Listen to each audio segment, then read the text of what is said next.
तर रायगड जिल्ह्याला पावसाचा रेड अलर्ट आज जारी करण्यात आला। रायगड जिल्ह्यातील नागोठणे परिसरातील सखल भागात पावसाचं पाणी साचलंय।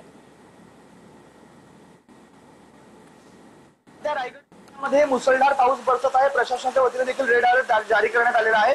आपण जर पाहिलं तर आंबा नदी असेल, सावित्री नदी असेल, कुंडलिका नदी असेल, या नद्यांना देखील या नद्यांनी इशारा पातळी जी आहे ती ओलांडलेली आहे आणि सध्या रायगड जिल्ह्यामध्ये प्रशासनाच्या वतीने सुट्टी जी आहे ती देखील जाहीर करण्यात आलेली आहे। आपण पाहतोय सध्या ही आंबा नदी आहे आणि आंबा नदीने देखील सध्याच्या घडीला आपण पाहिलं तर इशारा पातळी जी आहे ती ओलांडलेली आहे। आंबा नदीचं पाणी जे आहे ते थेट लोकवस्तीमध्ये अक्षरशः रस्त्यावरती आलेलं आहे। एकंदरीत आपण पाहिलं तर प्रशासनाच्या वतीने आता रायगड जिल्ह्यासाठी पूर्णतः रेड अलर्ट जो आहे तो जारी केलेला आहे आणि त्यामुळे नागरिकांनी सतर्कता बाळगावी असा इशारा जो आहे तो प्रशासनाने दिलेला आहे।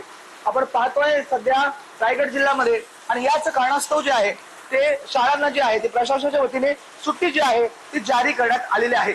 राज वैशंपायन, TVN मराठी।